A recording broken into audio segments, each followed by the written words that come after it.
Welcome to the show. Glad to have you with us on a Friday as we get set for another Notre Dame football home weekend. The Fighting Irish and Purdue, 3:30 kickoff Saturday at Notre Dame Stadium. Of course, you'll hear the action right here on the flagship station for Notre Dame Sports Radio WSBT, 91.5, and the Notre Dame Radio Network all across the nation on the Odyssey app, AUD.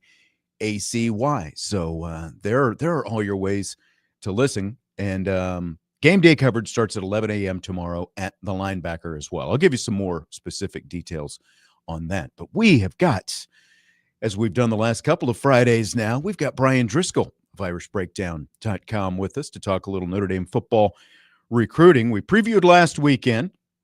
It was a big weekend, a massive weekend. And Bryan, I don't know if I'm sure you remember Carter Carls used to cover Notre Dame.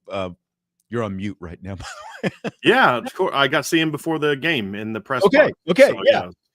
Carter was around. He used to cover Notre Dame recruiting here for a few years, and then he went to Florida State, and he is currently at Texas A&M, which is his alma mater. So he is back in his home state of Texas covering the Aggies. So that's why he was in town. But he tweeted. I think like the next day, or maybe it was, Sunday or Monday, I can't remember. It all blurs together. How significantly different the atmosphere is inside Notre Dame Stadium just in the time since he's been here, which has been about 5 years. It kind of sneaks up on us. I mean, we all know the atmosphere is better, but hasn't it kind of stuck up on you? How different? I mean, he covered Lathan Ransom's recruitment, who just finished up his Ohio State career last year while at Notre Dame. So it was clearly since the last 5 years or so. And he did a very good job too. I liked Carter, and I thought he did really good work. Yep, Carter, real good guy. We've had him on our show a few times over the last couple of years with his home and home with Texas A&M. Talking about the Aggies. And so in terms of, again, because they had so many recruits, we talked about it last weekend. Notre Dame did, in like not just in volume, but significant recruits as well. So overall, like, I guess how good of a recruiting weekend can you have when the team loses? How do you think it went overall last weekend? You can have a great recruiting weekend if your team loses, as long as it's a great environment and a great game. And I've explained this before, and this isn't going to be something new to Irish Breakdown subscribers and listeners, but players and recruits, especially, I should say recruits, don't look at games the way that we do as fans. Obviously, we're invested in it. A lot of us have been lifelong Notre Dame fans. Like I've been a Notre Dame fan since I was 10 years old, and I'm way past 10 years old. So I've been a long time. Aren't we all? Yeah.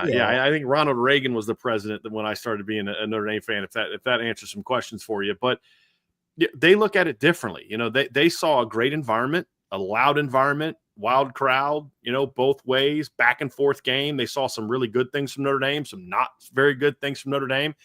And I've said before, like, look, and Sean and Trevor talked about this during the show today, but the Irish Breakdown show today. But if you're a defensive end, let's say, and you love Notre Dame and you love Marcus Freeman and you love what this team is about, you remember the run they went on last year, and you're watching Notre Dame's defensive ends not get pressure on the quarterback. There's one of two ways you can look at it, and more often than not, recruits look at it the second way. The first way is, wow, their D line's not that good, or the second way is, dude, I can walk in and play for this team now. And so when you're a defensive recruit, you're watching that game play and you're thinking, you know what, man, I think I could play for them like right now. Job opportunity. And that's why you lay the foundation from a relationship standpoint early. I like to remind people that the best recruiting class that Notre Dame put together in the last 30 years was put together during the 2007 season. Notre Dame finished with the number 3 ranked recruiting class in the 08 class. Wow. That had Dane Chris, Michael Floyd, Kyle Rudolph, Darius Fleming, Capron Lewis Moore, Trevor Robinson, Robert Blanton, that great class, Jamore Slaughter, that great class got put together during the 3-9 season from 07. Because again, recruits look at it differently. They're looking at the future. They're looking at what's going to be. They're talking about the relationship. So it can go well, even if in a loss.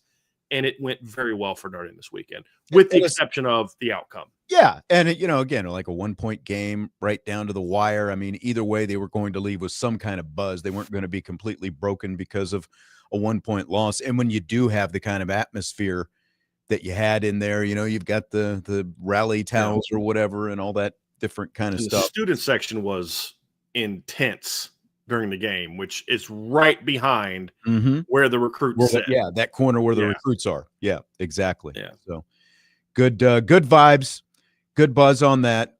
Maybe, we talked last week about both defensive line and the receivers, the significant guys who were in town during the visit last weekend. So what about the receivers? Did they make a good impression on those guys? Yeah, I think obviously the relationship with Mike Brown continues to grow. Obviously there's 3 of the receivers I especially felt Notre Dame was in a very good place for coming into the visit. And I think the 2 guys they made the absolute best impression on was Quentin Burrell and Julius Jones Jr., who they really needed to hit a home run with. And I mean, if you're Quentin Burrell, you're being recruited to play boundary receiver, and you watch Malachi Fields get targeted over 10 times and make some big plays in that game. If you're Julius Jones Jr., you're seeing different aspects of this offense first couple games where, they're going to get Jordan Faze on the ball in space, and CJ Carr's throwing the ball over 30 times. And then I think that's the final thing too, is they're watching CJ Carr throw the ball around and be like, hey, this kid's pretty good. He's a freshman, redshirt freshman. I'm going to play with this guy if I come to Notre Dame. And that certainly gets them, a little fired up as well. And then Notre Dame wisely had both Noah Grubbs, their 2026 quarterback commit, and Teddy Gerard, their 2027 quarterback commit, were both on campus. So Notre Dame had a strong offensive performance. I mean, obviously it wasn't a great defensive performance, but Notre Dame showed that they can throw the ball. They are willing to throw the ball. They'll spread the ball around. Eli Raridan had another big day, catching the football. So I think Notre Dame offensively put on a pretty good display for the recruits on campus and made a big move with both Quentin Burrell and Julius Jones Jr. There's still a lot of work to be done. They're not in commit mode right now, as we talked about last week. But Notre Dame has absolutely put themselves either in that top group. Well, they're definitely in the top group, if not on top of the top group for those 2 receivers in particular. Yeah, and I mean, this is what we've kind of been talking about the last couple of years, because people are like, oh, can whatever happens on the field, how can that impact wide receiver recruiting? Or even, they've talked about, could we get a flip or something like that? Flips aside, I mean, Notre Dame is trying to usher in this new era, and CJ Carr is obviously the spearhead of that. So, I mean, that's got to have some big time impact, both with these guys who are in here and going down the road as well. Well, what's interesting, Sean, is CJ Carr's had a big impact on recruits for years. Anyway, yeah. Well, what's funny is I did a little meet and greet before the game on Saturday. We couldn't do a tailgate, but some people wanted to meet me, and so we kind of did a little meet up in the in between the stadium and the library. And there was a guy that came up and was talking about how he was at the Jeremiah Love commitment ceremony we did on campus, on campus back when he committed to Notre Dame during the Stanford game of 2022. Again, a reminder that recruits don't often care. Jeremiah Love committed the day that Notre Dame lost to Stanford in 2022. Yeah. Manti Te'o committed to Notre Dame despite his official visit being during the Syracuse game of 2008. Wow. I mean, just saying, kids don't care as much about this stuff as fans do. They are much more forward thinking and big picture thinking. But looking at it, I mean, CJ's been a big name from the minute he committed to Notre Dame, and that's back in 2022. And so kids have known about him for a while. There was a lot of buzz this spring when kids were on campus watching him throw. We would hear from I've heard from defensive players. There's a current freshman on Notre Dame on defense who's one of their bigger recruits, won't say whose family talked about how CJ Carr had a big impact on them choosing Notre Dame because of what they think he can do. And now that we're actually getting to see him play and make some big plays and make some big throws and perform well, it's certainly moving the needle with a lot of these recruits and saying, hey, look, this is where we are in games 1 and 2 of CJ's career. Imagine what we're going to be like in year 3 when you get here. And that's kind of the sales pitch for the 2027 receivers. Talking Notre Dame football recruiting with Bryan Driskell, irishbreakdown.com. So what about the other side that I mentioned, the defensive line? How did it go with those guys? Because, again, some big impact guys were here last weekend. Well, big, literally. Devin Robertson and Braden Parks are both on campus this weekend. They're 2 6'2", 6'3", 300 plus pounders. Braden Parks is around 295, 300. Devin Robertson's over 315, 320 pounds. And they loved it. I mean, they both love Notre Dame. They continue to build a great relationship with Al Washington. Obviously, the defensive line didn't play great overall, but, one of the interesting aspects that's not getting talked enough about, Sean, is the defensive line is not doing a very good job in pass pro right now, but the D tackles have been pretty good against the run since the first quarter of the Miami game. First quarter wasn't great, but since then, the run defense has been pretty good. And like the long run that Marcel Reed had late in the game, they had 3 defensive ends on the field. They were in a pass rushing situation. They didn't even have really D tackles on the field on that play. So I think that's been an impressive part of this is they're watching Gabriel Rubio and they're watching Jared Dawson, really fill gaps and be pluggers up the middle and make some plays against the run. So there are some things they can look at and say, hey, I can fit in this defense that way. But again, they were more concerned about the atmosphere. They're more concerned about the relationships, how they're going to be used. In that regard, I think they made a strong impression, as they did with David Jacobs, the 5-star defensive end that was on campus from Georgia. He's obviously childhood friends with Teddy Gerard, which is huge. But once again, Notre Dame showed, hey, look, yeah, this game was a bad outcome. We're a play here, play there, and here's what coach can say. Boy, if we had a pass rusher like you, coaches do this all the time. It's hilarious. Yeah. If we had a pass rusher like you, boy, I tell you what, man, we maybe would have been able to come up with a play like that. And you know what, Sean? That stuff works. It's amazing. Just stroke the old ego a little bit. That's all it takes. Well, it's also true because David Jacobs is a stud pass rusher, but it's true too. It's like, maybe he wouldn't have helped that game because he's a junior in high school. But when he gets to Notre Dame, if they can get him, that would certainly have a huge impact. Well, so what, you talked about results and the lack of impact, but Notre Dame is 0-2 right now. So has that had any impact on Notre Dame's recruiting efforts to this point? Not yet, no. No, do I think that they can have a 2008 type of class if they go 3-9 or 4-8? No, I think it's a different era, and they will lose some guys. But look, if they can right the ship and roll, I don't like this excuse. It drives me nuts. You know how I feel about this, Sean. But it is a good sell pitch to recruits. Guys, we're 3 points away from being tied with Miami. We had the ball at the end of the game. We lost by a point to Texas A&M. We lost in the final seconds of that game. We did not play good football. We didn't play very well and still almost beat A&M. We played pretty bad and still almost beat Miami. That's actually true. And that's kind of what the sales pitch is now. But eventually you got to kind of stop explaining why you're losing and you got to start winning. So if they can go fix this and go on a roll, boy, I tell you what, it's going to get them right back where they need to be from a recruiting standpoint. But so far, it hasn't impacted them. If this continues, then it certainly could have an impact, but it hasn't yet. Much easier, obviously, when you don't have to worry about L's and you can just concentrate on W's and everyone stays happy.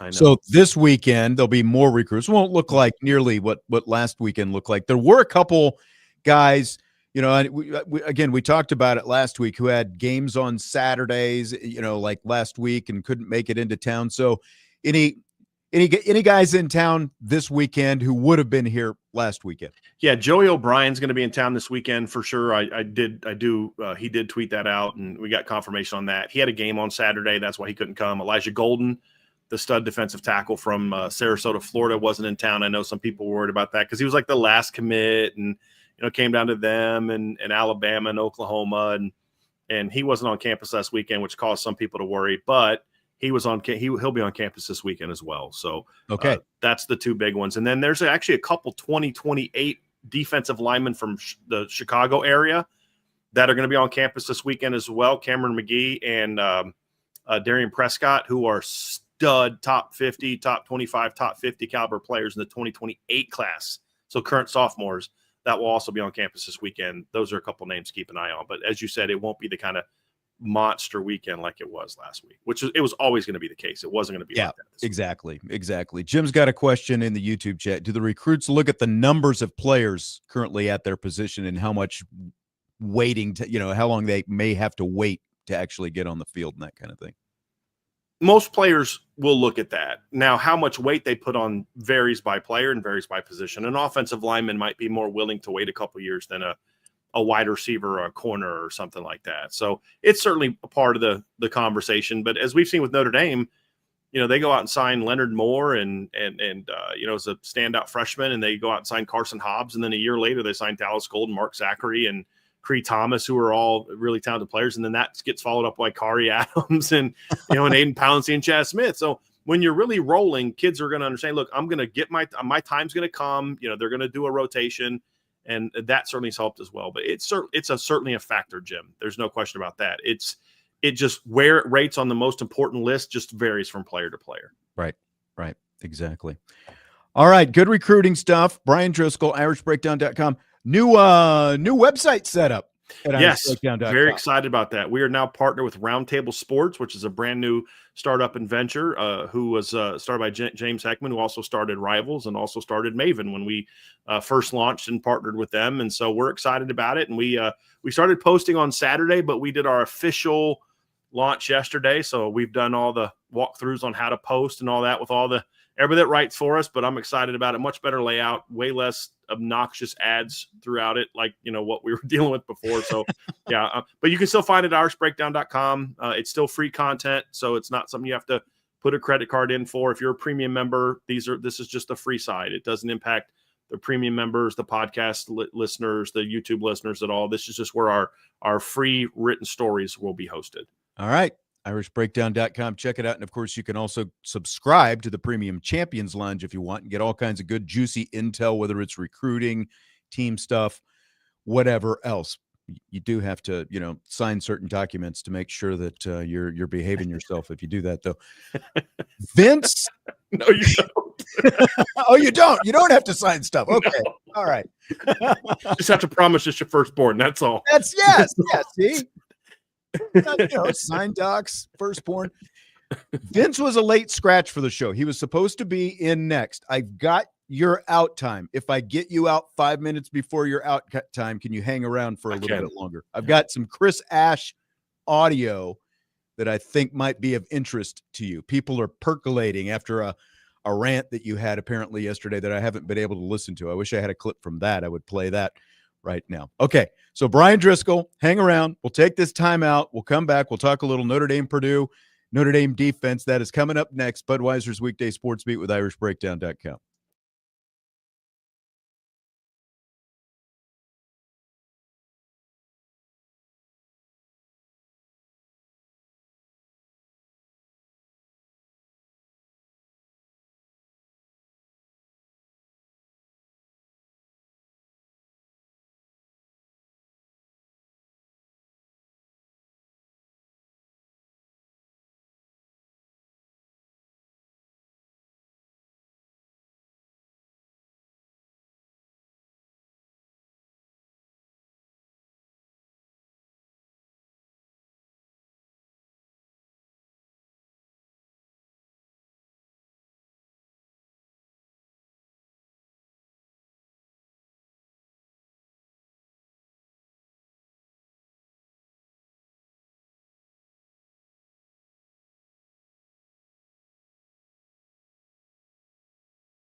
We continue Budweiser's Weekday Sportsbeat with IrishBreakdown.com. Sean Stires and joined by Bryan Driskell, the man at IrishBreakdown.com. Today, we talked a little Notre Dame football recruiting to start the show. I wanted to play this for you. I dug something up, this whole whose defense is it and all that kind of stuff.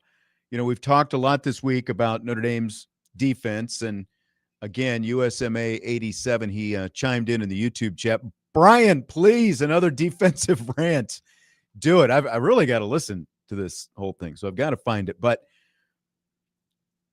new defensive coordinator, Chris Ash. We talked to Ash early in training camp, and I believe it must have been Marcus Freeman's first press conference where Freeman mentioned something about it being Chris Ash's defense. And here's the response. Someone relayed that to Chris Ash, that Marcus Freeman said, your defense, whatever. So here is Chris Ash with his response to that. Well, yeah, he's going to tell you if it doesn't go well, it's on me. That's just like, again, I said this when I first got here. If it's not broken, don't try to fix it. We're going to try to make it better, and we're going to try to elevate it, and that's really that's a challenge because it's already performed at a really high level. But if you're afraid of the challenge, don't come here. And there's standards, there's expectations, there's great coaches, there's great players, and we embrace that, and that's what we want. And this is a group effort. This isn't me. It's the coaching staff, the players. We're working this thing together. And, we're going to throw some things out. We're going to try it, see what it looks like, see if it fits. If it doesn't, we're going to move on to something else. We're going to do what we need to do to win games. We're going to do what our players here can do. What does that mean? I don't know. We'll see. But every week could be something different, too, depending on who we play and what we got to do. All right. Whose blood is boiling right now after listening to that? Again, that's Chris Ash from early in training camp talking about the defense. You heard him say a lot of things. There were words that came out. There was so much coach speak cliche talk. And that was there. That, we said that afterwards, and some people were kind of, coming at us, when we were playing some of those sound bites. It was the whole thing was just coach speak was all it was, everything that he said, like that first comment was like literally the most personable that Chris Ash has ever been. Right. Since he has been here so far. Okay. So Bryan, you heard, what he said there. I know that we all feel differently. What are your thoughts on hearing that? Well, everything he said is, again, it's coach speak. It's not what he did. He didn't build on what they were doing before. He changed what they did before. He changed the entire philosophy. I've heard people say, well, they're still playing a lot of man. Well, kind of. They're not playing the kind of man they played last year, but this isn't about man versus zone. This is what people are missing. It's about an overall lack of understanding that these players have in what he's asking them to do, which again is not on them. That's on him. I had a motto when I coached Sean that if I have one, maybe two players that aren't getting what I'm teaching, then they are not getting it. It's on them. And then I got to make sure I make extra time for them, and they've got to make sure extra time. Yeah. But if half or more than half of my position group isn't getting what I'm teaching, then I'm not teaching it well. And it's up to me to make the change, not them. And you watch the linebackers and just the lack of aggressiveness. You talk about the fact that they hardly blitz anymore. You look at they are running way more zone than they did, but it's not even just about man versus zone. It's about you're running a cover 3 defense, and you've got 3 receivers releasing vertically off the snap, and not one of them was rerouted or even made an attempt to reroute. Not one of them. You're playing off man coverage on the first play at the end of the game, and you're giving the inside away to Marcel Reed, who, by the way, up to that point in time, had completed less than 50% of his passes. He was way under 50% of his passes beyond 10 yards. I'm watching that during the game. You saw that during the game. Mm-hmm. Yet you're going to give him a free inside release on a slant route that just makes it stealing. It wasn't like Mario Craver went out there and made all these phenomenal catches. He made one really good catch, and he did a great job after the catch on the first touchdown, helped by some terrible tackling. Yeah. But he's catching the ball with nobody near him half the time. And so all of a sudden, all these players who were part of an elite top 5 defense last year, not even talking about Carson Hobbs, I'm talking Leonard Moore, I'm talking Christian Gray, Drake Bowen, Don Schuler, Jordan Patelho, who went down early, Boubacar, who went down early, but Gabriel Rubio, all these guys, Josh Burnham, apparently is now only good enough to play 3 plays, even though he was a force for you against Penn State and Georgia last year. Now he's only good enough for 3 plays because he's, had some, injury issues, but you felt he was good enough to play basically D-tackle near the goal line in that particular game. All of a sudden, these guys don't know what to do. They've gotten less aggressive as a unit. They've gotten less aggressive. Jaden Osbury's gotten less aggressive. Jalen Snead's gotten less aggressive. That's not a player problem, Sean. That's a coaching problem. And that is whatever you're trying to teach, they're not getting. And you've basically taken away all the aggressiveness, all the fire, and all the speed away from this defense. And you said, if it ain't broke, don't fix it. Well, but what if you broke it? You broke it. You got to fix it now. Yeah, when you break it, you got to fix it. Yeah. And this is his defense. It's a collaborate. No, this is your defense, because I just don't believe that having watched Mike Mickens going all the way back to his Bowling Green days, that all of a sudden he's changed his stripes going into this season. I just don't believe that. This is what Chris Ash wanted to do. And Marcus Freeman gave him the authority to do that, which is, again, that's on him. And so fixing it does not require a couple tweaks, Sean. Fixing it is going to require a complete overhaul of your philosophy. It's not about cover 2 versus cover 3 versus cover 4 versus man. It's about, we're going to be fast, we're going to be disciplined, we're going to be physical, and then teach them how to perform in that regard, because they don't even know how to play zone right now. It's not about, can you be a great zone defense? Go watch the Seattle Seahawks under Pete Carroll with the Legion of Boom. That was a pure zone defense, and they were elite because they were taught how to play. Right. Champ Bailey, back when they had the no-fly zone with him and Chris Harris, they were a man team, but they played off man, and they were elite at it because they knew how to play. You can be great in any type of scheme if your scheme is sound, if your players know how to execute it, if you have talent, and if your players can play fast, play physical, and play fundamentally sound football. And they're doing none of those things right now. And it's completely antithetical to who they were the last 3 years. Right. So you can't tell me it's just because you lost Xavier Watts, just because you lost Riley Mills, who, by the way, you didn't have him or Benjamin Morrison against Georgia or Penn State. Right. Well, Al Golden got off to a rough start. If Notre Dame would have given up the same amount of points against Miami and Texas A&M that they gave up to Ohio State and Marshall, they'd be 2-0 right now. Yeah. Last year's defense gave up, I think it was 29 points through the first 3 games of the season. They gave up 21 points to Texas A&M in the second quarter last week. There's a big difference, and it looked awful. So, okay, 2 questions for you then. Do you think Marcus Freeman will have his hands on the defense more closely? Do you think that we see significant change this weekend? Purdue is not going to be Texas A&M or Miami, but they do have a new coaching staff. They are at least better, especially at the wide receiver positions this year than last year. And quarterback. Ryan Brown is a good football. He started 5 games in his career, Sean, 2 last year, 3 this year, and he's thrown for at least 297 yards in 3 of those 5 games. And twice last week in their 33-17 loss to USC, they were driving with a chance to put points on the board. So certainly have to play better there. But do I think Marcus Freeman's going to have more hands-on? I do. One thing we've seen from Marcus Freeman is he doesn't let things go for a long period of time of not being good. We saw this team. We were having similar conversations about Northern Illinois and Miami of Ohio last year when they didn't play well, and he got his team on track to go play at a high level. He's going to have to do the same thing again. And look, Chris Ash isn't going to just walk in the door and say, hey, everything I thought I believed in is just it didn't work. It's going to be, look, they got to execute better. It's up to Marcus Freeman to walk in there and say, no, this is taking us away from who we are as a football team. We got to get back to playing Notre Dame football. This isn't Notre Dame football. It's not about zone versus man. It's about mentality.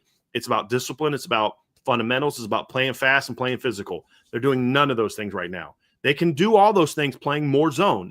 That's what's lost in this debate, Sean. It's got to go back to playing pure man. They don't even play man very well anymore, Sean. Yeah, like that's the they're just they did not play better in the second half when they were playing more. Well, man, kind of. Right. I mean, Marcel. Look, if CJ Carr's their quarterback, they scored 2 touchdowns in the third quarter. Because you had Casey Concepcion torched Christian Gray on a go route at the 5. And that's the problem. You know, there were throws that Reed, right, either exactly. didn't make or didn't and then hit. he missed a tight end on a wheel route against Carson Hobbs that would have gone for a big play as well. So, yeah, they did better. But to your point, some of the misses Marcel Reed had in the third quarter were because they were heating him up a little bit more. Because as a former quarterback and quarterback's coach, you don't have to actually get to a quarterback to impact his mental process, the speed with which he's going through his reads, his arm speed. He will hurry up. If you see Kingston Viliama-Asa looping around the middle trying to come right at you, you're going to speed up your whole process, whether he gets to you or not, because you're going to try to make sure he doesn't get to you. And that leads me to my final point is you got to play to your player's strengths. And when you have a 4th down situation and you're arguably your best natural pass rusher, Kingston Viliama-Asa, is standing over by the coaches, that's not a personnel problem. That's not a player problem. That's a coaching problem. Right. And those are the kind of mistakes that you just can't make in those situations. And they're going to have to fix those things and fix them in a hurry. And they can. They can fix them in a hurry. Yeah. And I mean, that's been, you know, through the first couple games. Some of there've been some head-scratching decisions in terms of who's on the field, who's not on the field. That's for sure. It's very like if you could, because I saw this pop up here in the chat real quick. If you could encapsulate what you think Chris Ash is trying to accomplish by playing this way, like, what would you say? I'm not trying to say this in a derogatory manner, but it's kind of similar to what Brian Van Gorder did, where what I mean by is it was, I really don't mean that to be like an insult. There's no way for it not to. but here's the problem. It's similar in that Brian Van Gorder tried to have answers for everything built into checks and calls and adjustments, and you're putting way too much on them. And they're thinking way too much. And, you know, one motion causes everybody to have to change something they're doing differently. And they're communicating, and the communication is slow to get out there.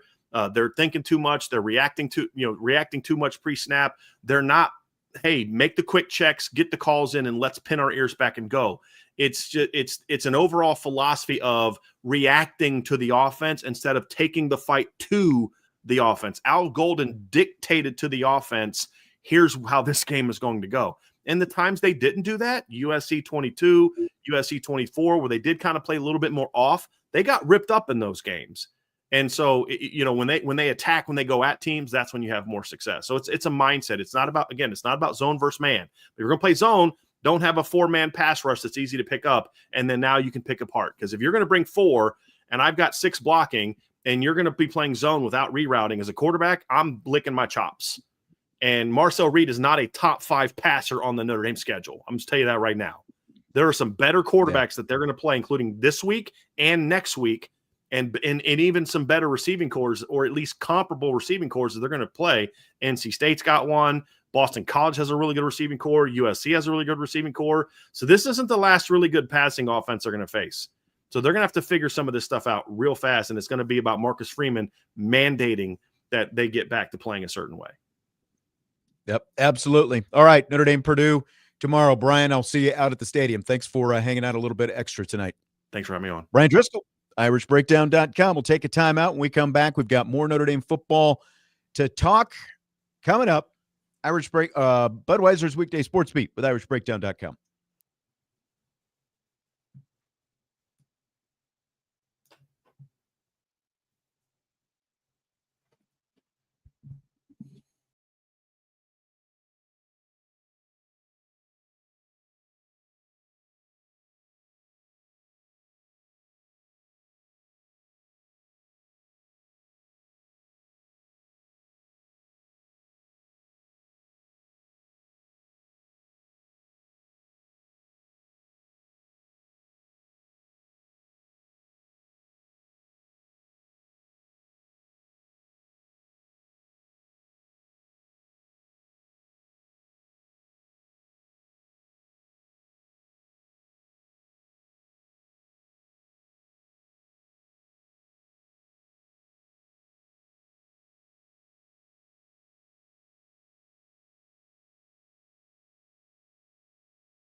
bringing the veil off here. Oh, forgot to put him in the studio. Yeah. We continue with Budweiser's Weekday Sportsbeat with IrishBreakdown.com. Bobby Hensley, little pinch hitting duty. Again, no alarm bells or anything. Vince is a little under the weather. Kind of got late word that Vince was under the weather. Hopefully Vince is feeling better very soon. So Bryan Driskell, he was going to come on and talk recruiting anyway. He stayed a little bit longer. Texted Bobby. He came in a little bit earlier. So appreciate you being here, my friend. Anytime I can spend with you, Sean. I could just, the sarcasm is just dripping right off that comment. I don't mean any of that. No, it's good to be. Not at all. Not at all. Bobby and I used to hang out and drink Diet Cokes and eat hot dogs together in press boxes and press rows. What it was is that Sean was old and he thought I was young, so he would ask me to go get him ice and Diet Coke. Now let's be fair here. Yeah, that's right. I would take those notes. The most memorable night that Bobby and I shared together was the infamous 2014, was it quintuple overtime, 5 overtime game between Notre Dame and Louisville, men's basketball, when Jaron Grant went nuts at the end of the game. You remember my words at the end of regulation, because Louisville had pretty much been just taking care of business the whole game. It was a fairly boring game up until that point, and then Jaron hits a couple of 3-pointers, and they can't hear you. My words were, well, at least he's made it a little interesting, something along those lines. No, I'm saying in the chat, they're saying they can't hear me. Oh, one extra button there. There we go. Now? There we go. No, yeah, that game was incredible because I'll never forget that they were down 12 with 48 seconds, and we were even the media had left already. There was nobody left in the whole building except for the fact that it was 95 degrees in the building. And I do remember it being warm for such a cold February night outside. It was warm inside. And game day was there at noon or up till noon for their basketball stuff. And then the tip was at 9. It went to 5 overtimes. And I had to sleep over with Sean. We left there about 2 a.m. I think it was. I don't doubt it. It was late, 5 overtimes. Because I think it might have been a 9 o'clock game. It was 9 o'clock. And that's what I'm saying. Garrick Sherman didn't play all game because he was in Mike Bray's doghouse. Yeah. And he had 18 and 11 on that game. In the overtimes only. Yeah. In the overtimes only, he picked up 18 and 11. Yeah. And that was a wonderful time. Man, crazy times. That was crazy awful. Times.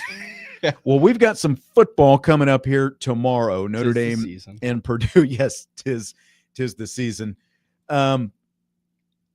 What's an acceptable number of points for Purdue to score Saturday?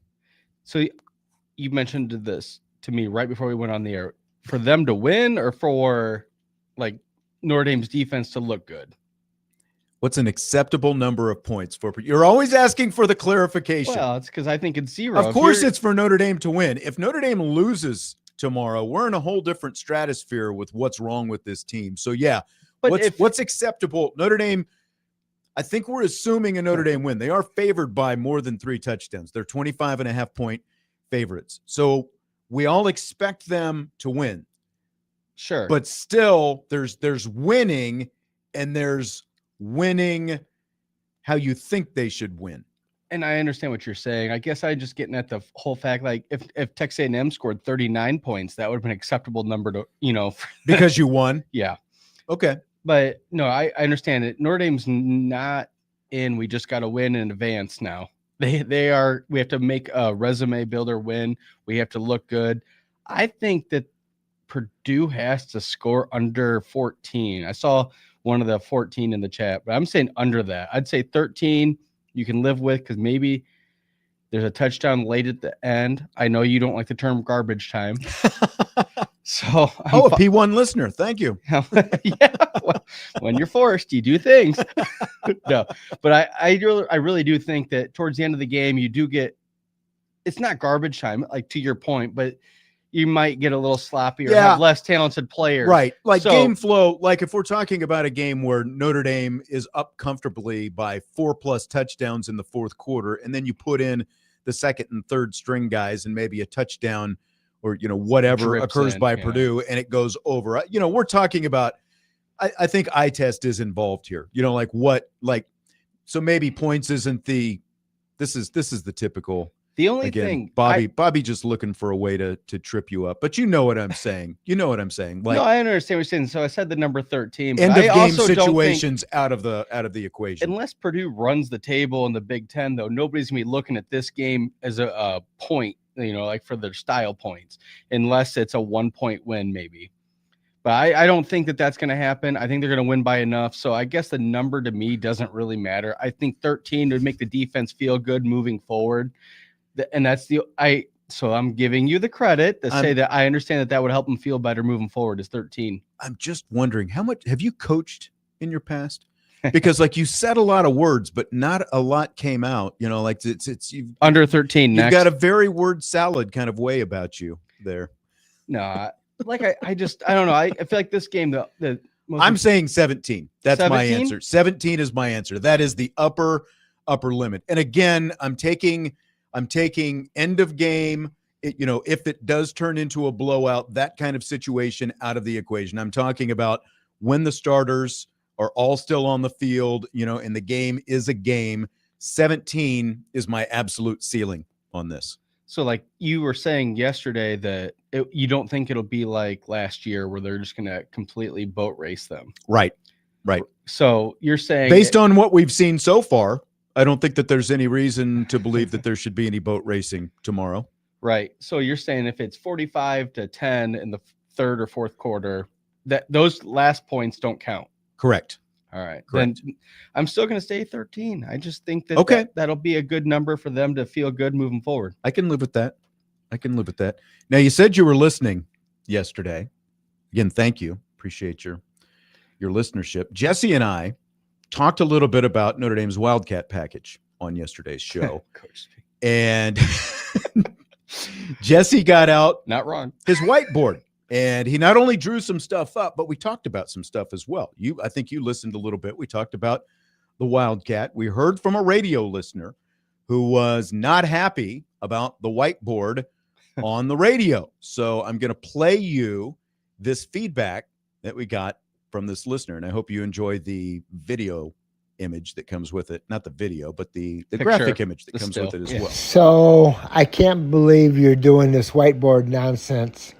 The majority of your customers are driving home in a car. They're listening on the radio. This is a radio show. Whiteboard nonsense is crazy. If you think you're picking up enough additional customers that you can afford to lose the radio listeners, have at it. You know what grinds my gears? So, well, that's you. You're old. First and foremost, I appreciate the feedback. Thanks for listening. Having said that, if you're going to critique us, which you have the right to do, might I suggest a compliment sandwich? Are you familiar with the compliment sandwich, Bobby? Yeah, not from you. Oh, well, let me give you a compliment sandwich. Here's an example of a compliment sandwich for Bobby. As an example, Bobby, I really do enjoy doing the show with you. I always have a good time with you whenever you're here and you're, and even like when we're not and we're texting or, whatever, it hasn't been as much recently, but it's been, good to reconnect with you. Having said that, you might be a little bit deflective with some of your sarcasm and, being pedantic a little bit at times. But other than that, I appreciate you being on the show, especially today, since you came in here on short notice. I mean, that kind of compliment sandwich right there. Sounded like a one bread sandwich. You use the same compliment twice. And the insult sounded kind of real, and the other one sounded like coach speak. Yeah, but go back to what Joe Allen said. But it was sandwiched between two compliments. Even if it okay, maybe that was more of a rap. Maybe it wasn't a sandwich. Compliment rap. Okay. No. Okay. I was thinking the same thing as I was listening because I did not see the whiteboard. And then it's funny when I saw you today, you're like the whiteboard stuff. I'm like, well, I listened. I didn't watch the whiteboard. So you did listen, and it was a good job of describing it, and I knew what it was talking about. See, this is what I thought. That's what I'm getting. This is what because I went back and I listened. I listened to the segment in question where this guy like drew his criticism from of the whiteboard. Like I listened with a critical ear, and we talked about Notre Dame's Wildcat package. That's what we were talking about. There were a few things that maybe could have been a little bit more descriptive. Like Jesse will say, he's lined up here, he's going to move here, or he goes in, this guy goes in. Like, could that have been a little bit better? Yeah. But I would say 95% of it was more us just talking about how Notre Dame used the Wildcat package unsuccessfully and how they can do different things, whether it's line CJ Carr up in the shotgun and have one of the running backs next to him and then shift to where Carr is to the side and then the running back is in the shotgun, or bring a guy in motion and things like that. There was really not a whole lot that was specific to needing the visual aid. I thought we talked a lot about Wildcat concepts and things that could be done. I didn't really feel like you were really missing anything by not having the board itself. Your thoughts, because you just listened to it. No, he did a good job describing everything, and I almost agree with everything he said. But I mean, the bigger issue to me is the Wildcat itself. Like, that's what I was thinking about. I know I guess there was a whiteboard. I didn't see it, but you didn't miss it. You didn't miss it because you were only listening, correct? And I was getting it.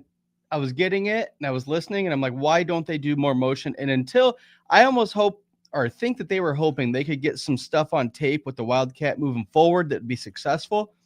But now to his point, because he's like, why don't we do motion? Why don't we get CJ Carr moving? Why don't we have Love under center?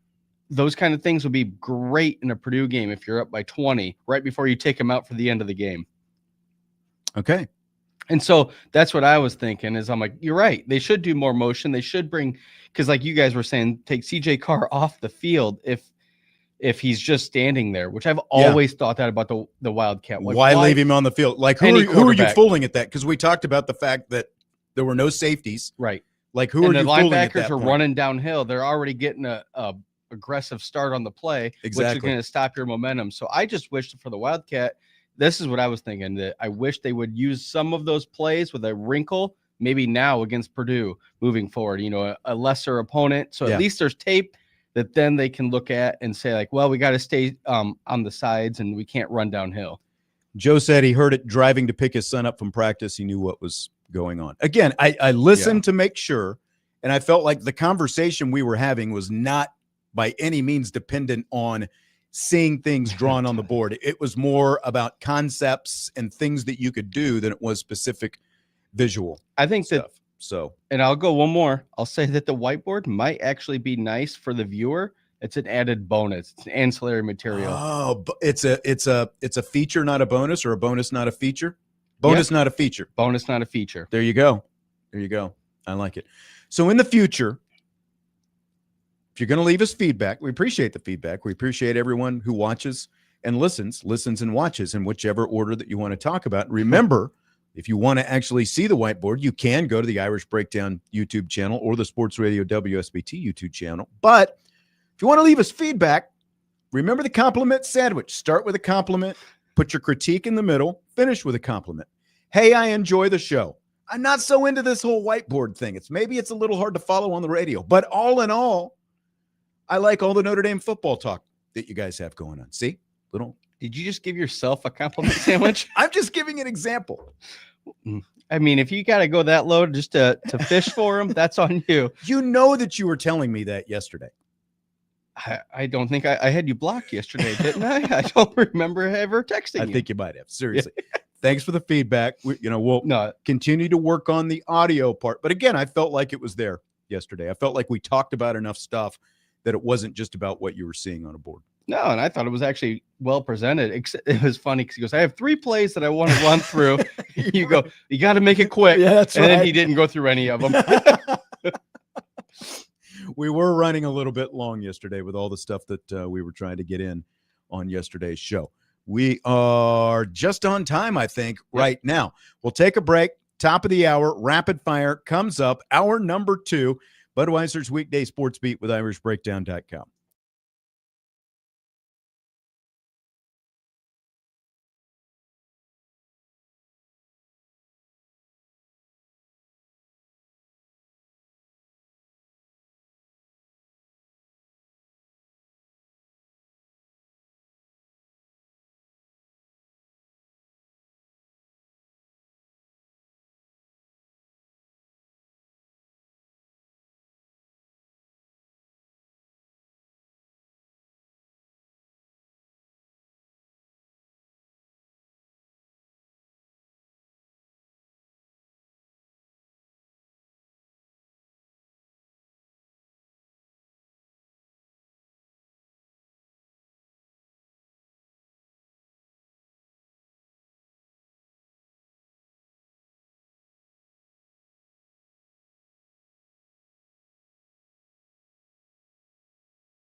along with Bobby Hensley, starting up hour number 2 of the show.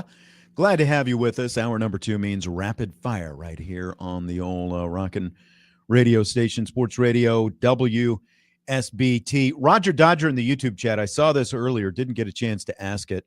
He asked if the Purdue drum travels. And Roger, of course, is our resident USC fan who pops in from time to time. And USC just played at Purdue last week.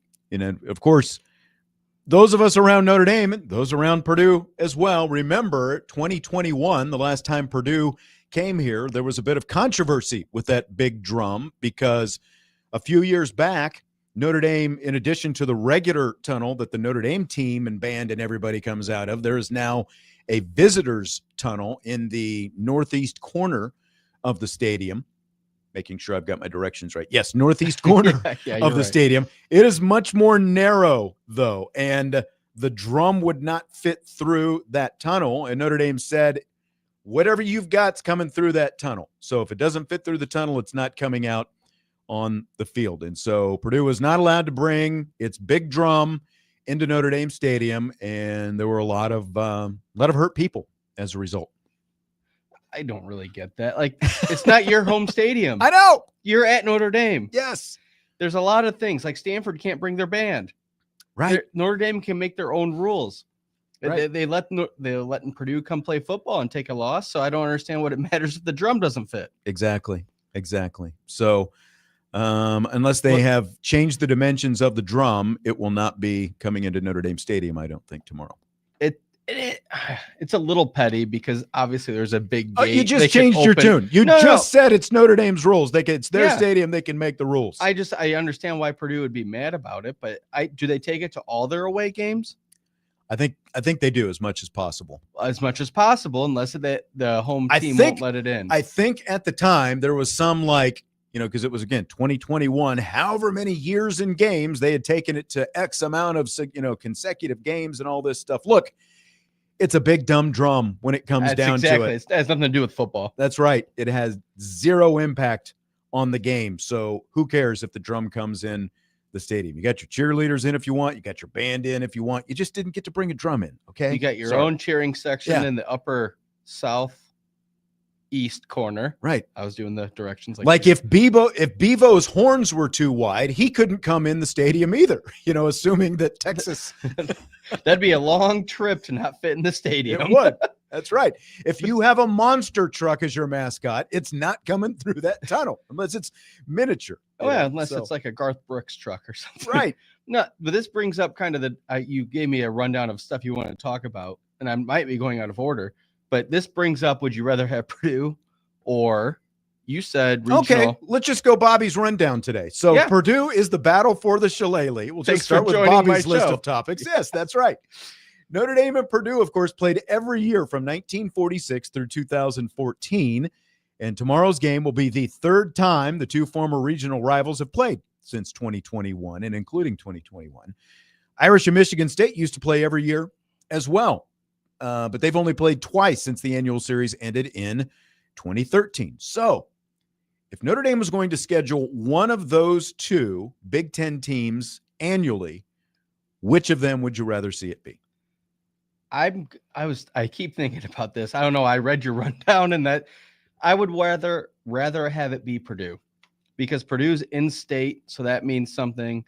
I know they're about equal distance from Notre Dame, so that's not really a factor, even though it's a different state. But having Purdue within the state, and there's the second biggest program in Indiana besides Notre Dame is probably Ball State. Chirp, chirp. No, it's IU, but that's even further. I think that the Purdue one, it makes sense. It's a great rivalry. They've played so many times. Michigan State, if I'm going to Michigan, I want to play the Wolverines. I'd rather have them on the schedule as much as possible. Yes. So I don't really need Michigan State's little brother, even in their own state. I don't want them coming down to our state. I don't really care. I'd much rather it be Purdue. And that's how, both of these, both the Purdue rivalry and the Michigan State rivalry, when Notre Dame was full force playing those two teams every year, and Michigan most years, and Stanford every year, and BC most years for a while, and Pitt most years for a while. When all those rivalries meant more to the other side than it did to Notre Dame. And there are only so many intense rivalries you can have. So I definitely wouldn't want all of them.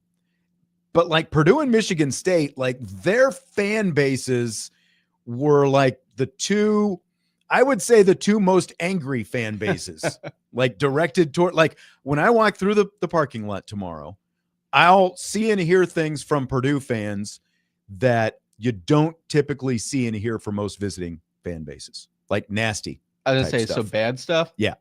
Just because they're bitter?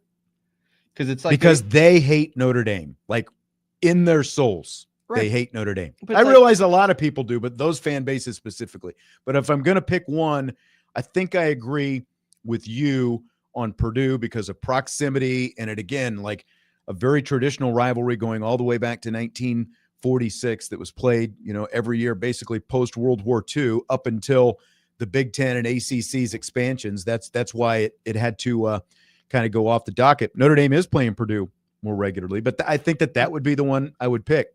It's like they say in the chat too, that Purdue is almost a guaranteed win. So that kind of helps Notre Dame to feel good as well. They're getting a Big Ten win. They actually had, I don't remember the year, but they played one game that was the Shamrock Series in Indianapolis. Yeah. Where they just shuffled Purdue That into that was the last year of the annual series before it broke off there for a few years. So it's kind of nice with Purdue. You can use them for the Shamrock Series. You can play a neutral site in Indy. You can play like home and homes. It's not going to be too taxing on you. It's almost what Michigan does for a living, where they schedule all the directional Michigans to play and get some wins early.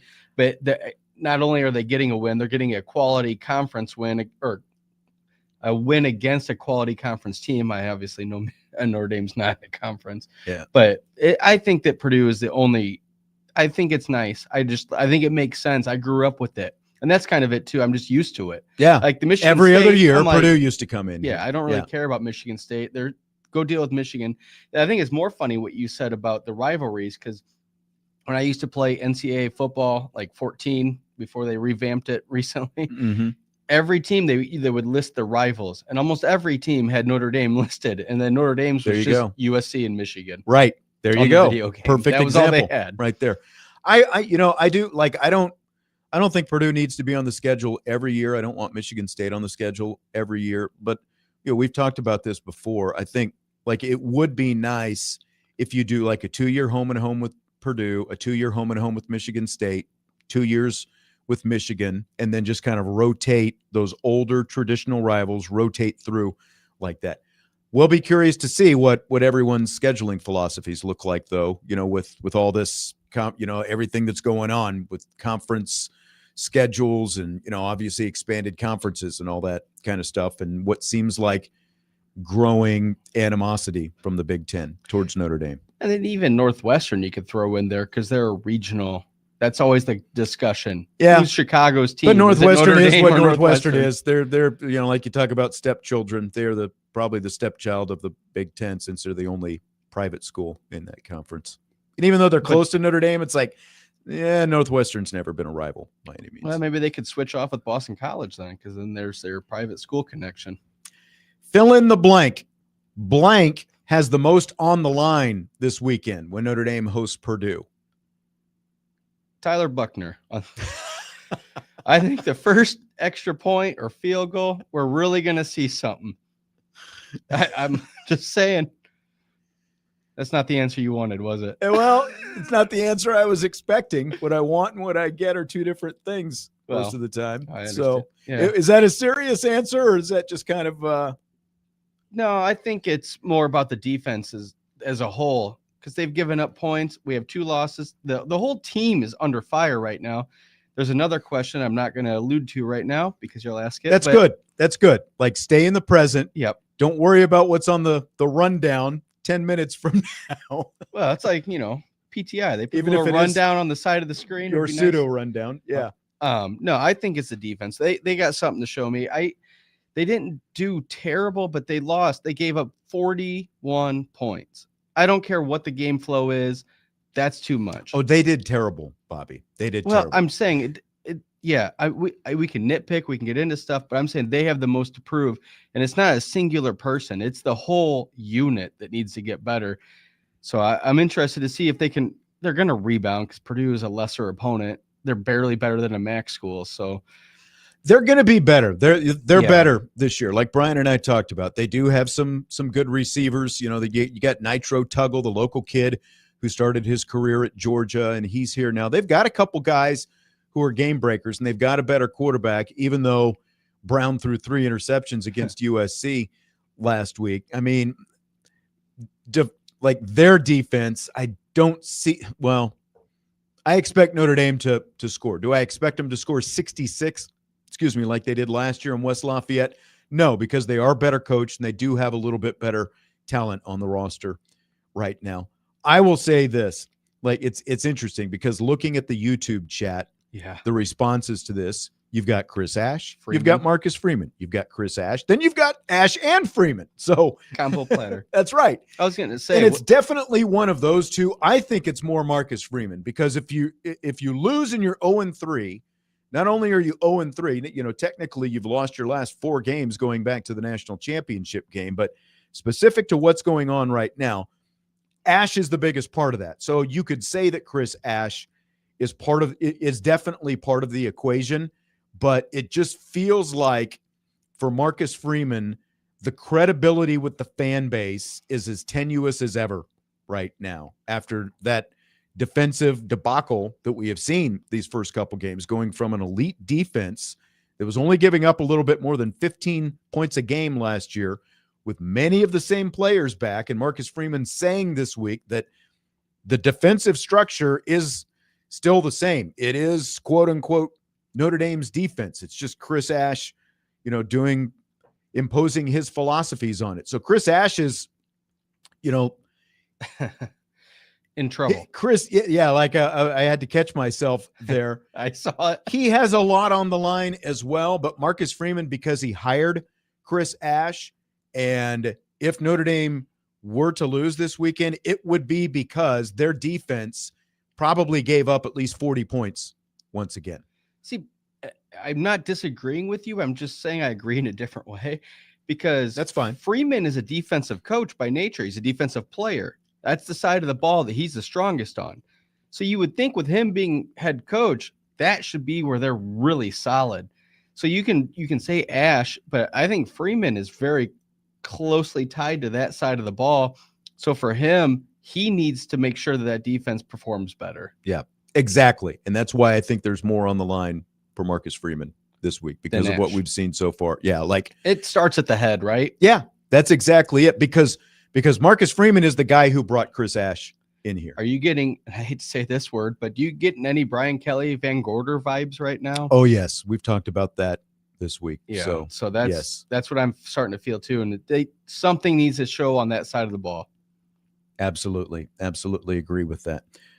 We'll take a timeout. When we come back, we've got more rapid fire. We've got more Notre Dame topics. We've got some Notre Dame game props, and we've got some other stuff coming up in rapid fire as well. Tons of stuff coming up, including some Jim Harbaugh thoughts. We'll do that when we return. Budweiser's Weekday Sports Beat with IrishBreakdown.com and Rapid Fire.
Budweiser's Weekday Sports Beats with IrishBreakdown.com. Sean Stires, Bobby Hensley.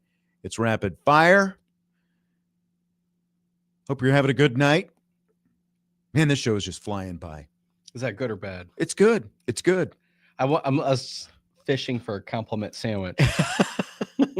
Well, you haven't given me a compliment sandwich. I gave you one, whether you liked it or not. Oh, I can give you a compliment anytime you want. I think you look good for 85.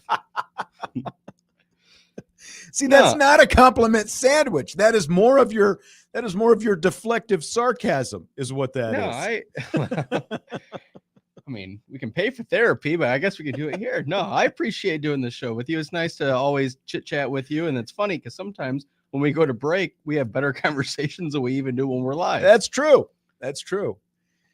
It's always a good time. Always a good time. Well, a few of the national college football talkers this week have said that Notre Dame could be in a better spot at 0-2 this year with 2 losses to 2 ranked teams than they were last year when they were 1-1, with the 1 loss being to Northern Illinois. So, Bobby, do you buy or sell that line of thinking? I'm going to almost go all in that we agree on this, that's bogus. Because you haven't won a game yet. I understand 1-1, depending on who it is, but 0-2 against 2 ranked teams doesn't matter. You haven't won anything. Right now, if you were to take the temperature of the fan base, I'm pretty sure they'd be pretty unhappy. And I'm pretty sure you're right, because we hear from them every day. And unsure of where they're going from here. Uh-huh. Because somebody in the chat, I don't remember who it was, and I told you last break, they said, well, if you lose to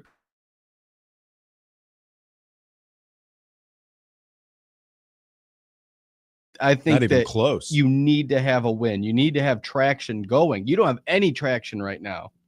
That's right. And you know what this line of thinking takes out of the equation, because like what they're saying is, okay, you're 0-2 to 2 ranked teams. Okay. And you've lost those 2 games by a total of 4 points. Okay.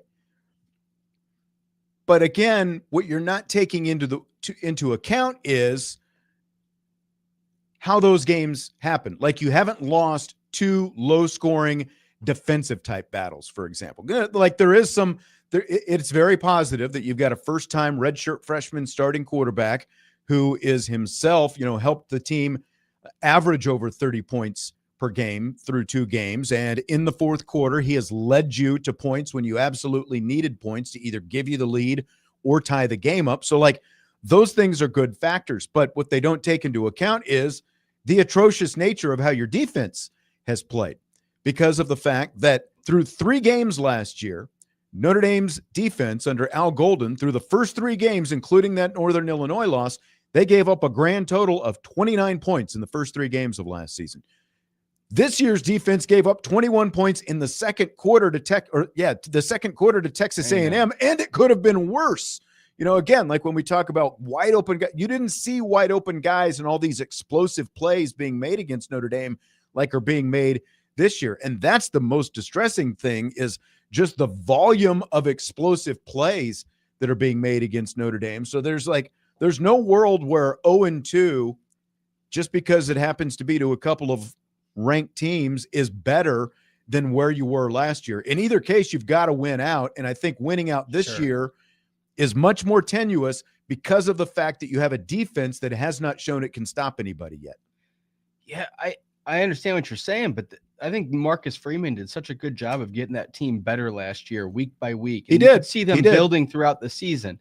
So there's your optimism point. If you're going to say 0-2 is not that bad, because it was 2 tough teams, one on the road, prime time on a Sunday to start the season, and then the second game at home in prime time. So I understand their marquee matchups, but I'm saying I'm not saying it's impossible to come back. What I am saying is I think it's harder from 0-2 because you already have that second loss point. So at the end of the year, when you get to the playoff talk and the politics that go on in that room, how are you going to defend yourself as Notre Dame with no huge ranked wins potentially, saying we should be in that playoff? You've lost to the 2 good teams that you've played. And those 2 teams might not hold up all year. Yeah. And, like there's nothing that's a given anymore because, again, like USC, to my point, any team with a good quarterback and a couple good receivers is going to give this Notre Dame defense fits. USC did last year when Notre Dame was one of the top teams in the country. They barely escaped granted road game. And that's always happened. It seems like, like 18, 20, and then last year in 24, the 3 years that Notre Dame has made it to the college football playoffs, they've always had to finish in the Coliseum against USC. And those Trojan teams all three of those teams gave Notre Dame fits, trying to finish off the season and get into the playoffs. Rivalries actually matter, I guess. And isn't it funny that I saw a bunch of posts this week that said, how come a 3-0 USC team is rated below an 0-2 Notre Dame team? So maybe there's your answer, that Notre Dame putting that schedule together the way they did, that's going to help them in the long run if they win out. But do you think that they make the playoff if they win out? I think they're going to be in the conversation, but again, it's going to be more than just winning out, because the defense and the holes. No, because it's also who are the other teams who are 10-2, who are the other teams that are 9-3, because there's going to be a bunch of teams from the SEC who are all going to have 2 and 3 losses, and that's who maybe 1 or 2 from the Big Ten as well, and that's who Notre Dame is going to be jockeying with to try to get one of those last spots if they're in that equation. And then it's going to come down to, as you said, who have you beaten, who have you lost to? And at that point, even if you are 10-2, you're probably you really need Miami and Texas A&M to be college football playoff teams when it's all said and done. I think we're talking big picture, but if Miami wins the ACC, that's a huge feather in Notre Dame's cap almost. Exactly. That they played them so tough in Miami. If A&M is one of those 9-3 teams, I don't think a 10-2 Notre Dame team makes a playoff over them. Yeah. So you're already losing to yourself because of your schedule. You lost to that team. It's really hard to argue that you should be in over them. Right. Exactly. We actually agree on something. I don't Bobby. like that. It You're feels right. dirty. It's just feels wrong. Wash it off my skin. I will take 2 showers. All right. I've got some game props for tomorrow. You gave me a hard time, by the way, last week for taking all the overs. And they all hit. They all hit. Were you watching? Were you paying attention? I don't know if you noticed, but right when the last one hits, when I stopped texting you. I should have actually put something on. I was like, man, I wish I would have parlayed all this, because they actually – but look, they were relatively low numbers to begin with. That's why I was confident in them. Like Carr's passing yards, Jeremiah Love's rushing total, Jadarian Price's rushing total, those kind of things. Yeah, well, also I said good thing for Great House on the receiver side. You don't want to call that out. That's fine. They when a game's 41-40, a lot of the overs can hit. But then what was your score prediction at the end of that? Well, the score prediction was obviously very off. And, like I've told Jesse, don't include the result of the game. If you're going to do a bunch of player props, don't include the result of the game in there, because all you get like one has nothing to do, because you can like from yardage and all those different kind of things, you can still hit those, but the game might just end up like you had last Saturday night, and that's going to throw your parlay off. Well, but like you said last week, you go, yeah, I guess I didn't. You even had a weakness at the way out. We were going out the building, and you said, I guess I did take all the overs, didn't I? And I only said the final score would be like 20 points. Yeah, but it was just you putting the negative thoughts in my head. That's what it was. You just think I'm negative. I don't understand that. I've been very positive today. Okay, Notre Dame is a 25.5-point favorite against Purdue. Do you like that number? No, I don't like it. I don't either. I'd take maybe 17 is kind of where, like, if I was going to, buy down a little bit, I think that's where I would be, but you're not going to get very good odds on that. If we're talking about for what we're going to bet on FanDuel, 23, I'm not touching. 17, I could think about. I would have to have it be around 13.5. Wow. That close. Just huh? No, because again, there's so many questions with the defense. Yes. And that's the thing is, like, if you have a good defensive game, maybe you can pull away, get a couple touchdowns. But when you're giving up yards and points, they got to prove something before I can feel comfortable saying, oh yeah, they're definitely going to be ahead by 66 or, like last year. If you had asked me the Purdue prop bet for points, the spread last week before Texas A&M, I probably would have taken the 20.5 maybe. Yeah. But no, not now. Over under is 51.5. And again, this seems insanely low to me, especially for Notre Dame being a 25.5-point favorite. They're saying that they think Notre Dame is going to do all the scoring, even with that defense. They think that that's low. I would pound the over on this personally. You said 25.5 or 50. 51.5 is the over under. Yeah, so they would score 28. Yeah, I think that's way over, especially when you had them scoring almost that total over-under last week against a better opponent. And like I said, I think Notre Dame's out to prove something, so I'm pretty sure that over will hit. I don't know. There's no locks in gambling, but I talk about numbers. That's one I'm probably going to take. Some people like to tell you there's a lock. I would just 51.5 as the over-under for this game just seems way low. And like, there's no bad weather coming. I'd understand if there was like a monsoon or something. I don't see any reason. The only thing that could change that would be more turnovers, but I don't see that happening. CJ Carr's passing number, 232.5 yards. It's gone up a little bit every week. I see. Here's what the gambling world is fascinating, and I enjoy gambling and putting on FanDuel or whatever. But it's weird if you're going to put so much more on the over for passing. That's going to be more points, which you'd think the over under would be down. So it seems like I'm going to take the over because, again, lesser opponent. It's been growing up, but then I don't understand why the over under is so low. Right. Like these numbers don't really match. They don't jive. You can't do a parlay with them for sure. I guess maybe that's a better way to look at it. Like I said, I'm thinking too big picture. If you're going to do a parlay, do it with the player props. Don't do it with, like any results of the game. I like the over on CJ Carr's 232.5 passing yards, though. 13.5 is his rushing total. He had negative rushing yards last week because of the sacks. I would stay away from that one personally. It's like Bobby O'Shea. Because they didn't even try to run. He has a lock of the week. He's willing to give out. No, I'm kind of the opposite. Depends what the odds are. But if you have some number that low for 13, maybe he sneaks a couple at the whatever point in the game, and he gets to that number and doesn't. I don't think they need to run him in this game. That's the thing. When you've got Price and Love, I think it won't. So what would you put his over under at then? For him to rush, for you to be enticed to gamble. I think 13.5 is respectable. It's like to be enticed to bet the over, I would probably say 5.5 yards, honestly. No, that's what I'm saying. Because the sack yards come out, correct? That's how you get negative. That's exactly right. And you don't know how that line is going to perform. Or even at the end of the game, taking a couple knees, you might lose some yards. They're still going into game 3, even against what's supposed to be an inferior opponent.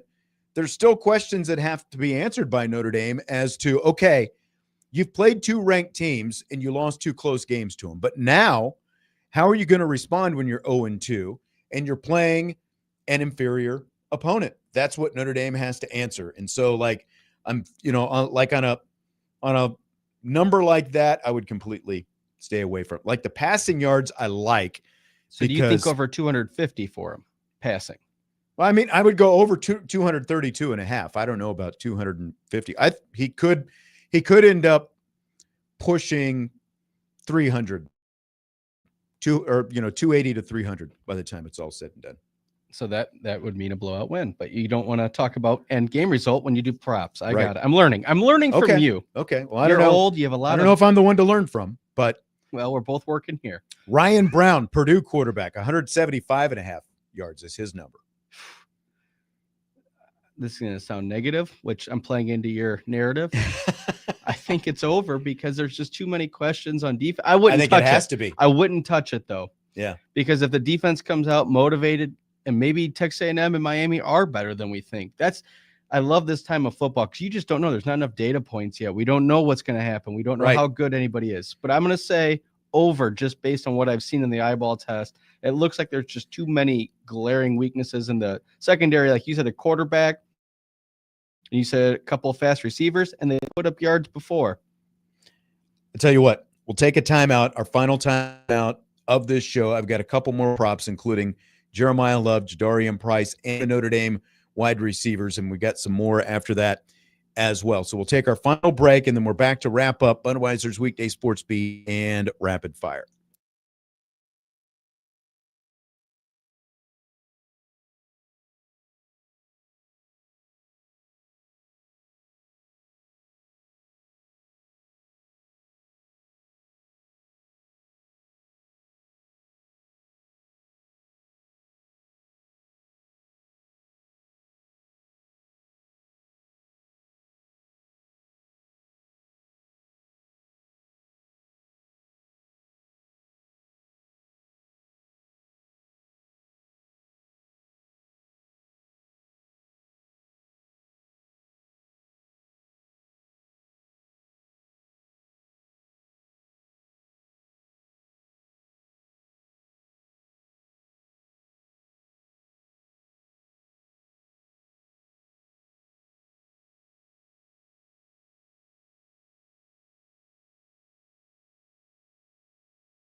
Winding down Budweiser's Weekday Sportsbeat with IrishBreakdown.com and Rapid Fire. I'm Sean Stires, joined by Bobby Hensley tonight. Thanks again, Bobby, for coming in early on short notice. I really enjoyed doing the show with you, Bobby. Sean, I was excited to see that I had 4 texts from you in a row. That made me feel good. And then I came in and you were semi-nice, and now you're ending it on a high note. So there's your sandwich. See, I've just the sandwich has been the show. The show is the sandwich. That's what it is. Well, I think that's for the consumer to decide. I'm diabetic. I don't eat sandwiches. Oh, that's true. That's true. No bread. Even like the low carb bread. Are you able to eat any of that? Have you tried any of it? I mean, my mouth works. I can eat anything, but no, they still aren't great. All right. All right. A few more game props for tomorrow. Some player props. Jeremiah Love's over-under is 101.5 rushing yards. Let me ask you this. Against Purdue, how many carries does it take for Jeremiah Love to get to 100 yards? Is it going to happen tomorrow? Almost got there against Texas A&M last week. Right. I'm going to say it'll take 12. So 11.5 would be my over-under for that. I think that's where I'm at as well. I think he gets to 100 tomorrow. 12 would be my number. John Kristofik says 20. Now, he had 23 and had like 93 yards last week. I just feel like he's finally going to break a couple against this Purdue defense. I think, remember Jadarian Price last year. Now, just because a guy did it last year doesn't mean he's going to do it in this game. I feel like Jeremiah Love tops the century mark. So I would be over on 101.5. I think it takes him 12 carries to get there. Yeah, because I think if you pop a couple, then you just, ground out the rest of it. You'll be there. But, well, who do you think will have a more higher yards per carry, Price or Love? I think it probably ends up being Price. That's what it's been for the season so far. He's been very impactful on the limited amount of touches that he's gotten. And I think that defenses tend to relax a little bit when they see Price in there, and they forget that, like, this is a dude who can make you pay. Like, he's got that explosiveness and quick twitch himself. You can't relax when Price is in the game, but I think he does. I think his number is 62.5. I think they're both going to go over their numbers tomorrow. And, I know that you thought I was crazy last week, so I guess we'll track this. Oh, I think you're crazy every week. I'm going to say under for Love, and I'm going to say over for Price. Okay. Kind of for the same reason. Price is, I don't know, it's just the eyeball test to me. He just looked better with the same blocking, the same schemes. It seems like Price, maybe Love, maybe he's taking a step back this year, or like to your point, they're more keyed on him. Well, I don't think he's in there. Yeah, I think that they are keyed on him. And I think last week especially, he was too much in a hurry. He was rushing himself too much, not waiting, like that extra split second for the block to set up and get there and make that cut and get like he wanted to hit a home run, it felt like to me every time he touched the ball. Well, and to your point, I'm enjoying that. I agree with you, Sean. There's another compliment. But the more the car looks steady behind you throwing the ball, that'll start opening up the running game, obviously. Because right now, I think they could kind of key in and keep them all, the line of scrimmage, keep an extra linebacker in. And now when they start to air the ball out more, hopefully they can start opening up a couple runs. And like you said, they're not playing the caliber of opponent they have the last 2 weeks. So this is not an official prop on FanDuel. Jeremiah Love's total yards over under 150, rushing and receiving combined. I'm going to say under by quite a bit. Joe wants to know, Bobby, do you live your life this negative all the time? If you only knew, Joe, if you only knew. Is that the vibe that I give off? That I'm that negative? I don't think I'm negative. I was trying to be positive today. Bobby is the ultimate counterculture guy. He always wants to mow against the grain, no matter what it is. He wants to come, like with his own thing. He and another guy that I know are very much like that, even though they both deny they are like each other, and he knows who I'm talking about. We don't have to talk about it right now. There goes that compliment sandwich, I guess. Huh? Which that was the smack you in the face sandwich. Yeah, dang. Which of these Irish receivers has the best chance to go over on his yards? Faison, 38.5. Raritan, 44.5. Malachi Fields, 52.5. think Fields 52.5 feels like a number that they can eclipse. I hate receiving numbers when I'm gambling because those props seem like if you get a couple big ones, obviously you're already at that number because they're not going to put a number at 150. Stymie says all of the above. I think Sean. So Stymie is Sean. I think it's, and Joe says all three because of course everyone, the answer is always Notre Dame. So like, right there, but I guess, like the number for CJ Carr was what, 232.5. So obviously if he goes over that, which I think he will, someone's going to have to catch the passes. So you think Love will be over 150 total yards then too? Meaning I do. He has over 50 yards receiving.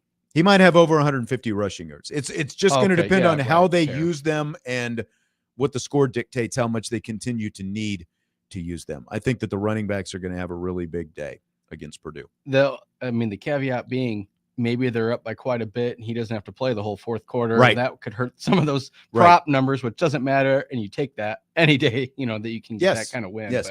But I think Fields is of the three, Fields is the one I would pick to go over 52.5 yards, just because he's got the most targets.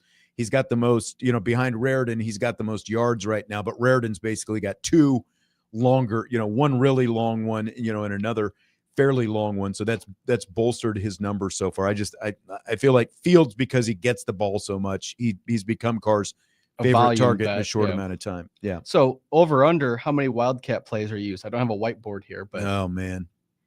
Again, I hope they don't need them that much. I'd probably put it at 4.5 for this game. I'd take the under on that. Would you? Yeah, I think they'll maybe play one just to have a wrinkle in it, hopefully, like we were saying earlier. But I think one would be maximum. Okay, we've got about 2.5 minutes here. Fill in the blank. UCLA and Virginia Tech both firing their head coaches after 0-3 starts this season is blank. I think short-sighted because now all of their players are available to enter the portal immediately. So you aren't even committing to the whole season anymore. They can enter the portal, but the portal doesn't open until January. So right, but UCLA is just in turmoil. That one I get. They're having a really bad result on their transfer quarterback that they paid off from Tennessee. So I understand that they went all in on him and it's not working out. But Virginia Tech, I don't really get. I don't know what your expectations for the year were. Neither one of them are playoff teams. No, exactly. And the fact that it went this badly, this quickly, there's a theory that I've seen this week that it's these guys were both on the bubble, they weren't solid, fairly tenuous, but because of where the transfer portal is, basically you keep them in place so that you can go out. So, you don't want to hurt yourself with the transfer portal. You've got a coaching staff in place. And so now you do it early in the season so you can, reboot, and then whatever happens during the course of the season, you can write that off. And then, again, you're assessing portal and all those kind of things. Like it's just another impact of the portal, but it depends who you get. It's crazy when you think of this UCLA Tennessee thing, right? Specifically, that's what I'm saying. They paid off that Iamaleava. Yeah, that's right. Like they thought they had the big move, and look at where Tennessee is. Looking way better. Like exactly. Not even just, okay, that's our backup. No, he's better. And then, but like I said, is Michael Vick going to go to Virginia Tech? Is Tommy Rees going to UCLA? A lot of questions. There are. We'll see what kind of answers we have. Game Day Sportsbeat starts at 11 tomorrow, live from the linebacker. Join him there. Reggie Brooks among the guests. Join Jim, Eric, and Tyler, 11 until 2:30 tomorrow. And, of course, kickoff at 3:30 right here on Sports Radio WSBT. Bobby, thanks as always. I'll talk to you next week. All right, appreciate it. Budweiser's Weekday Sportsbeat with IrishBreakdown.com.